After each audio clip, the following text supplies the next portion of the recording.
নমস্কাৰ সানি technology YouTube চেনেলৰ দৰ্শকসকললৈ মই সানি আপোনালোক সকলোকে পুনৰবাৰ স্বাগতম জনাইছো।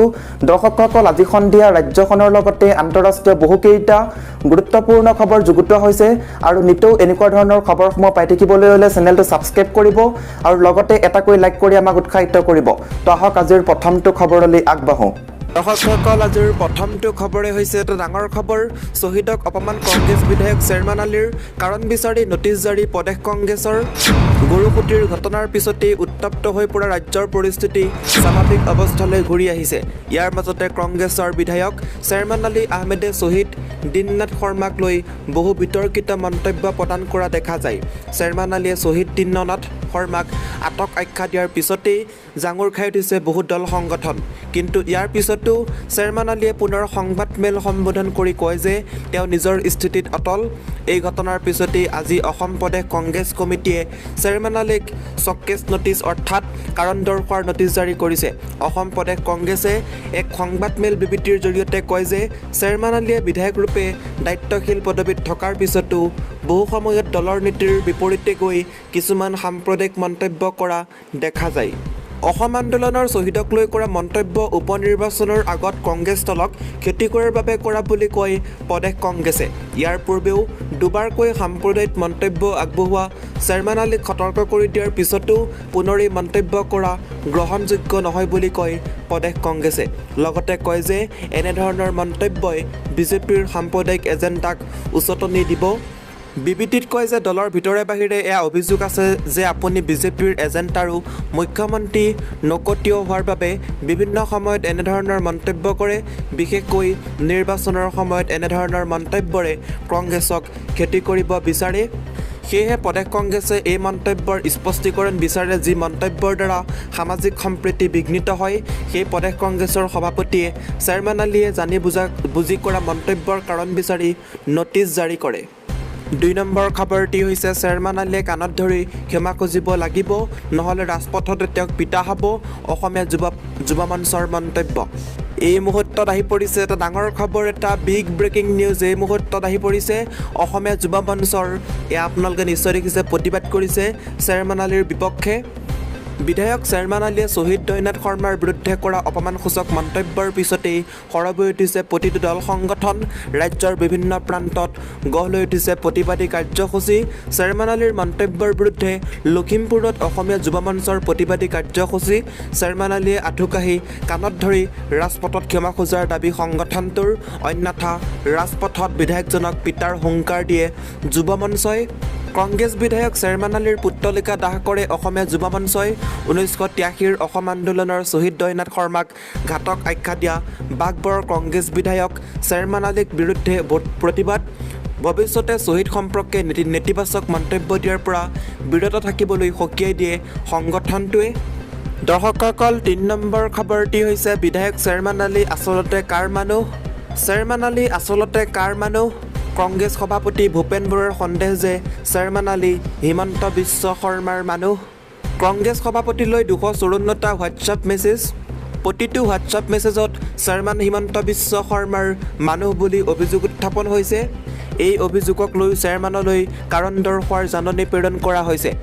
এই অভিযোগক লৈ মুখ্যমন্ত্ৰী হিমন্ত বিশ্ব শৰ্মাৰ প্ৰত্যুত্তৰ, মোৰ মানুহ যদি কংগ্ৰেছে চেয়াৰমানক বহিষ্কাৰ কৰক।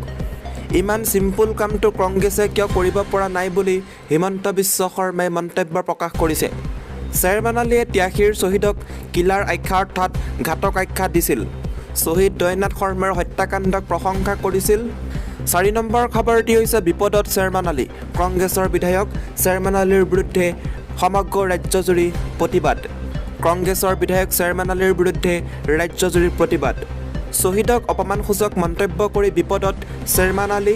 প্ৰদেশ কংগ্ৰেছে চেয়াৰমানলৈ কাৰণ দৰ্শোৱাৰ জাননী প্ৰেৰণ কৰিছে। চেয়াৰমানৰ বক্তব্যই শলঠেকত পেলাইছে কংগ্ৰেছ দলক। শদিয়াৰ পৰা ধুবুৰীলৈকে জ্বলিছে চেয়াৰমানৰ পুত্তলিকা। বুধবাৰে সংবাদ মাধ্যম টাইম-8ত এই বিতৰ্কিত মন্তব্য আগবঢ়াইছিল চেয়াৰমান আলীয়ে। কংগ্ৰেছৰ বিধায়ক চেয়াৰমান আলীৰ বিৰুদ্ধে ৰাজ্যজুৰি প্ৰতিবাদমুখৰ হৈ পৰিছে। শ্বহীদক অপমানসূচক মন্তব্য কৰি বিপদত চেয়াৰমান আলী। এই মুহূৰ্তত আহি পৰিছে এটা ডাঙৰ খবৰ। দৰ্শকসকল ৫ নম্বৰ খবৰটি হৈছে এটা ডাঙৰ খবৰ, এটা বিগ ব্ৰেকিং নিউজ এই মুহূৰ্তত আমাৰ হাতত আহি পৰিছে। পূজা বিশেষ নতুন SOP আছে, বহুত গুৰুত্বপূৰ্ণ ঘোষণা। পূজা বিশেষ নতুন SOP আছে, বহুত গুৰুত্বপূৰ্ণ ঘোষণা। কোভিড পৰিস্থিতি আৰু অধিক উন্নত হোৱাৰ প্ৰতি লক্ষ্য ৰাখি ৰাজ্য চৰকাৰে আজিৰ পৰা কাৰ্যকৰী হোৱাকৈ নতুন মানক সঞ্চালক প্ৰক্ৰিয়া SOP জাৰি কৰিছে। ৰাজ্যজুৰি নৈশ সান্ধ্য আইনৰ ক্ষেত্ৰত পুনৰ শিথিলতাৰ ব্যৱস্থা। নিশা 10 বজাৰ পৰা পিছদিনা পুৱা 5 বজালৈ বলবৎ থাকিব সান্ধ্য আইন। ইতিপূৰ্বে নিশা 9 বজালৈ সান্ধ্য আইন বাহাল আছিল। নিশা 9 বজালৈ খোলা ৰাখিব পাৰিব কৰ্মক্ষেত্ৰ, ব্যৱসায়িক বাণিজ্যিক প্ৰতিষ্ঠান, হোটেল, ৰেষ্টুৰেণ্ট, ধাবা, ব্যৱসায়িক বাণিজ্যিক প্ৰতিষ্ঠান, বিক্ৰী কেন্দ্ৰ, শ্ব'ৰুম, গেলামালৰ দোকান, ফল-মূল, পাচলিৰ দোকান আদি। ইতিপূৰ্বে নিশা 8 বজালৈ আছিল এই সময়সীমা। মুকলি স্থানত আয়োজিত সভা সমিতি, সামাজিক ৰাজহুৱা অনুষ্ঠানত 2 পালি কোভিড প্ৰতিষেধক লোৱা সৰ্বাধিক 50 গৰাকী লোকে ভাগ ল'ব পাৰিব। অৱশ্যে জিলা উপায়ুক্তৰ অনুমতিপ্ৰাপ্ত সভা সমিতি, অনুষ্ঠানৰ লগতে বিবাহ বাহৰত আয়োজিত বিয়াৰ অভ্যৰ্থনা আদিত সৰ্বাধিক 200 গৰাকী লোকে অংশগ্ৰহণ কৰিব পাৰিব। সকলো অংশগ্ৰহণকাৰীয়ে 2 পালি কোভিড প্ৰতিষেধক লোৱাটো বাধ্যতামূলক কৰি দিয়া হৈছে। ৰাজ্যৰ বিখ্যাত ধৰ্মীয় স্থানসমূহ যেনে কামাখ্যা মন্দিৰ, শিৱসাগৰৰ শিৱদৌল, আজানপীৰ দৰগাহ, হাজোৰ পুৱামক্কা আদিত প্ৰতি ঘণ্টাত 2 পালি প্ৰতিষেধক লোৱা সৰ্বাধিক 60 গৰাকী লোকৰ দৰ্শনত অনুমতি। আন ধৰ্মীয় স্থান দৰ্শনৰ ক্ষেত্ৰত ঘণ্টাত 40 গৰাকী লোকৰ বাবে অনুমতি। 2 পালি কোভিড প্ৰতিষেধক লোৱা লোকৰ বাবেহে মুকলি থাকিব ধৰ্মীয় স্থানৰ চৌহদত প্ৰৱেশৰ সুযোগ। চিনেমা হলসমূহ মুকলি কৰিবলৈ অনুমতি। 50% আসনত 2 পালি কোভিড প্ৰতিষেধক লোৱা দৰ্শকৰে চিনেমা প্ৰদৰ্শন কৰিব পাৰিব। কোভিড প্ৰট'কল মানিব লাগিব। 2 পালি কোভিড প্ৰতিষেধক লোৱা শিক্ষাৰ্থী, শিক্ষক, শিক্ষয়িত্ৰী, কৰ্মচাৰীৰে সকলো শিক্ষা প্ৰতিষ্ঠানত পাঠদানত অনুমতি। শিক্ষা বিভাগে ইতিমধ্যে পৃথকে SOP জাৰি কৰিছে আৰু প্ৰয়োজন অনুসাৰে অতিৰিক্তভাৱে নিয়মাৱলী শিক্ষানুষ্ঠানসমূহলৈ পুনৰ আগবঢ়াব।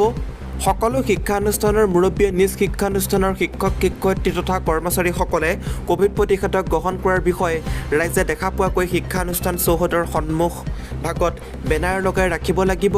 ভ্ৰাম্যমাণ থিয়েটাৰৰ ক্ষেত্ৰত মুখ্যমন্ত্ৰীয়ে ভ্ৰাম্যমাণ থিয়েটাৰ জড়িত সকলো পক্ষৰে আলোচনা চলাই আছে। এই বিষয়ত মুখ্যমন্ত্ৰীয়ে শীঘ্ৰেই সিদ্ধান্ত আগবঢ়াব। স্থায়ী প্ৰেক্ষাগৃহত 50% আসনৰ দৰ্শক আৰু কোভিড প্ৰট'কল মানি নাট প্ৰদৰ্শন কৰিব পাৰিব। শিল্পী, কলা কুশলী দৰ্শকসকলে 2 পালি প্ৰতিষেধক ল'ব লাগিব।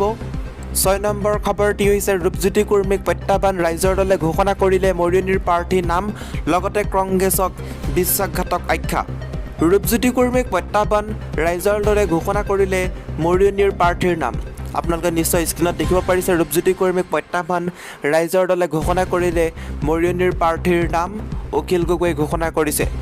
কংগ্ৰেছৰ সৈতে অহা উপ নিৰ্বাচনত একলগ নহ'ল 2 বিৰোধী শক্তি। এই সন্দৰ্ভত ৰাইজৰ দলৰ সভাপতি অখিল গগৈৰ মন্তব্য, কংগ্ৰেছে বিশ্বাসঘাতকতা কৰে আৰু শেষত দুখটো ৰাইজৰ দললৈ ঠেলি দিয়ে। কংগ্ৰেছ বিগ ব্ৰাদাৰ হৈ থাকিব বিচাৰে আৰু আমি হয় হুজুৰ নীতিৰে চলিব লাগে। আমি বিচাৰিছিলোঁ একেলগ হ'ব, কিন্তু কংগ্ৰেছে আমাক বিশ্বাসঘাতকতা কৰিলে। জিতেন্দ্ৰ সিঙে আমাক বিশ্বাসঘাতকতা কৰিলে।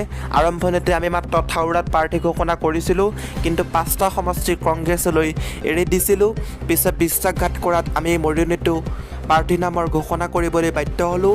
মৰিয়নি বিধানসভা সমষ্টিত এইবাৰ ৰাইজৰ দলৰ প্ৰাৰ্থী হ'ব সঞ্জীৱ গগৈ।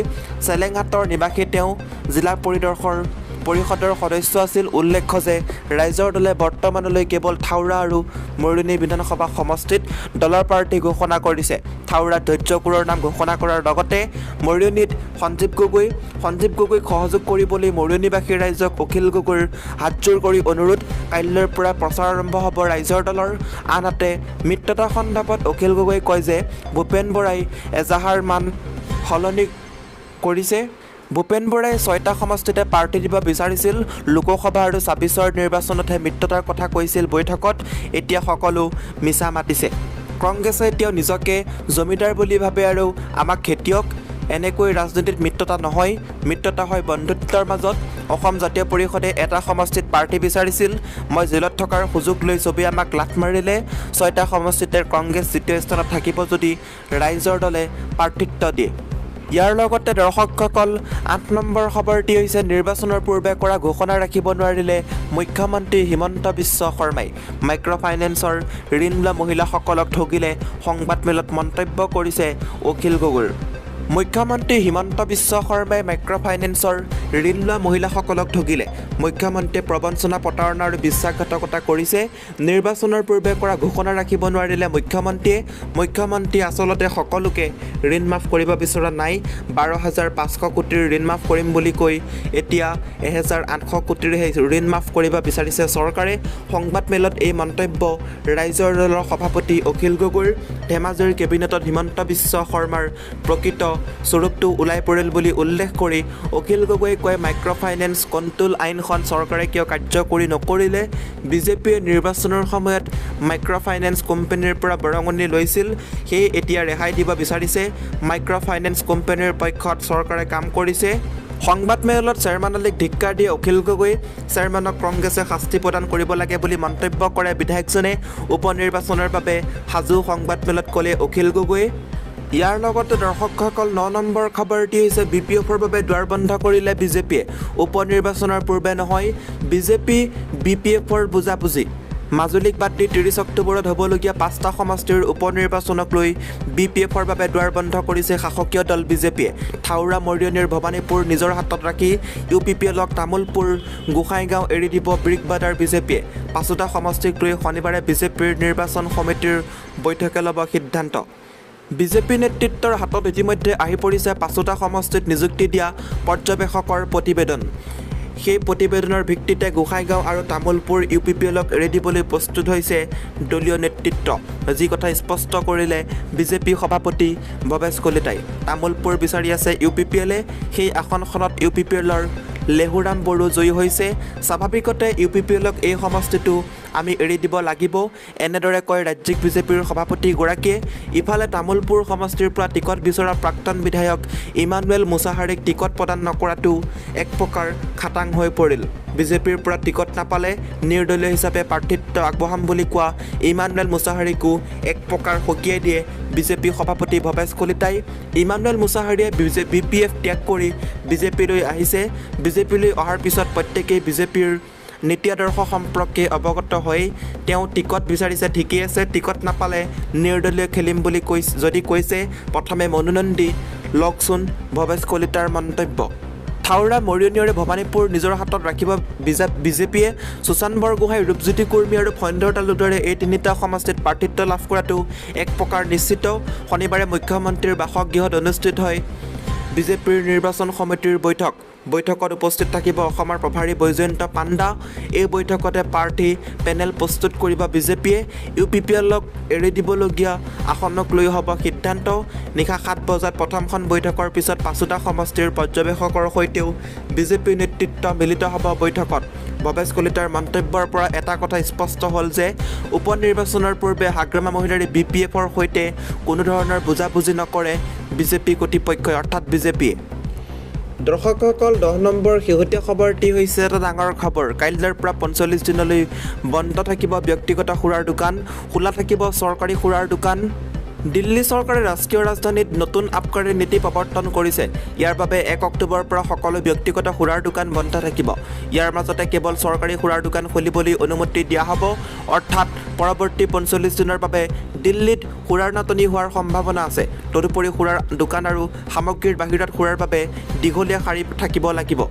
দৰাচলতে ৰাষ্ট্ৰীয় ৰাজধানীত ব্যক্তিগত সুৰাৰ দোকানবোৰ 1 অক্টোবৰৰ পৰা 1.5 মাহৰ বাবে বন্ধ থাকিব, যি হৈছে মুঠ সুৰাৰ দোকানৰ প্ৰায় 40%। দিল্লী চৰকাৰৰ নতুন আবকাৰী নীতিৰ অধীনত 264খন ব্যক্তিগত সুৰাৰ দোকানহে ধৰি সকলো 850খন সুৰাৰ দোকান মুকলি নিবিদাৰ জৰিয়তে ব্যক্তিগত কোম্পানীক হস্তান্তৰ কৰা হৈছে। ইফালে নতুন অনুজ্ঞাপত্ৰধাৰীসকলে 17 নৱেম্বৰৰ পৰা চহৰখনত সুৰা বিক্ৰী আৰম্ভ কৰিব। যদিও সুৰাৰ খুচুৰা বিক্ৰীৰ বাবে চৰকাৰী সুৰাৰ দোকান খোলা থাকিব। এই চৰকাৰী দোকানবোৰ 16 নৱেম্বৰত বন্ধ হ'ব। দৰ্শকসকল, আজিৰ এই ভিডিঅ'টোৰ মাধ্যমেৰে আপোনালোকক বহুকেইটা গুৰুত্বপূৰ্ণ খবৰ দিব চেষ্টা কৰিলোঁ। যদি খবৰকেইটা শুনি ভাল লাগিছে, লাইক কৰিব, শ্বেয়াৰ কৰিব, চেনেলটো ছাবস্ক্ৰাইব কৰি ছাইডত থকা যিটো বেল আইকন আছে প্ৰেছ কৰি অল অপশ্যনটো ক্লিক কৰিব একেবাৰে নাপাহৰিব।